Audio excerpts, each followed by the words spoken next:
in this video, I wanted to take a moment to discuss this really important thing about Steph Curry. And the reason why I think this is important, because I hope that you guys are seeing what I'm seeing. I hope your eyes are open.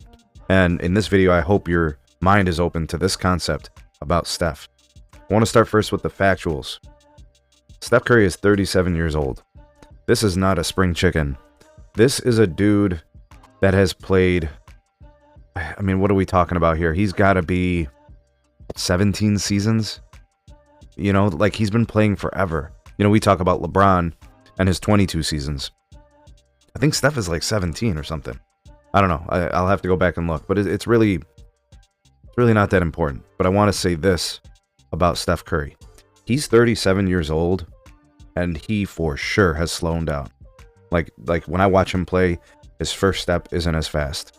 His second step isn't as fast. His release isn't as fast. His ability to play, you know, heavy minutes and still be impactful, it's not the same like it used to be. And it doesn't matter. He's still a very effective player. We could say the same thing about LeBron and his advanced age. We see moments where LeBron is still like finishing at the rim, hitting some threes, getting hot, streaky, you know, with the shooting, having his moments from time to time where you see the flashes still there, right? Steph still has those moments too. All right, so I wanted to speak to this year to kind of look at how his season has gone. November, he averaged 18 points a game. Or I should say, I think that was October, actually. October, he was averaging 18 points a game. In November, he was averaging 23 points a game. And then, I guess we'll just say each month, it started to kind of taper away. So he went from 18 to 23. The following month, he was at 21, right? So you're kind of seeing who he is, right? Then the next month, he was about 22 points a game, right, for January. And then in February, it spiked to 30 points a game, right? And you got to think about it. Like, that's when Jimmy showed up. And then in the most previous full month, I think in March, he averaged 24 a game. So I think 24 a game, I think that's a realistic expectation to see what he's doing for you, you know, to close out the regular season and then going into the playoffs. Like, this guy's still good. He's still better than 90% of the players in the league. At this advanced age, he could still do it. Now, he's not the elite talent he once was. He can't sustain the full duration of the game at the same level he once did, like at age 34. You know, a few years ago when he won the NBA Finals and Finals MVP. And, I mean, he was playing MVP caliber, like league MVP caliber, right? He's not that anymore. But for stretches, he can do it. He just dropped 52 on Memphis. He was 8 of 8 from free throw, 12 of 20 from 3, 16 of 31 overall, and he logged 37 minutes. Okay, so let's say that's an anomaly. He doesn't typically drop, you know, 52 points. You know, who does, right? Well, how about the 40 against Brooklyn back in the beginning of March?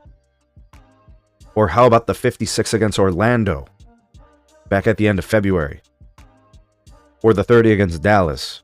Or the 38 against Milwaukee in the previous month? Or the 34 against the Bulls before that, or the 37 against the Lakers before that, or the 32, or there's 30-point games littered everywhere is what I'm saying.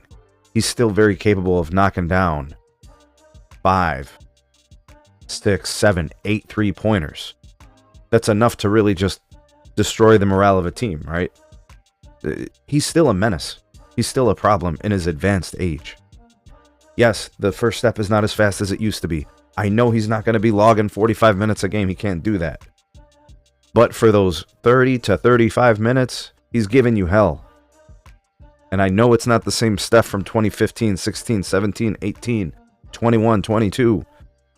But he's still better than most players, and he's still able to drop 50 on the Memphis Grizzlies. He's still giving you 40. He's still giving you 38. He's still putting 56 on Orlando. And Orlando's one of the best defensive teams in the league, and he put 56 on them. See what I'm saying? He's still a good player. Now, you might say, okay, this is a Glaze video about Steph. Not really. I want people to maintain the same energy that I've maintained for LeBron. It comes and it goes. For every 56-point game that Steph has had this year, 52-point game, 40-point game, there's an 11. There's a 17. There's a 13. There's a, there's a 14. They're not bad games, but there's an 11. He had a 2-point game earlier this season against the Grizzlies. You can get some real clunkers. That's how aged players are. They're going to let you down in the games where they can only give you 12 or 14, and then they're going to help you win games when they drop 50. And the reason he can give you 50 is because he's one of the best shooters of all time. It's really hard to keep him out of the conversation as the best shooter of all time. The most dangerous shooter of all time. Everybody always says he crosses the timeline and you got to defend him. Yeah, pretty much. Pretty much. He wants to shoot it from wherever the hell he is. If he could see the rim, he's probably looking to take that shot.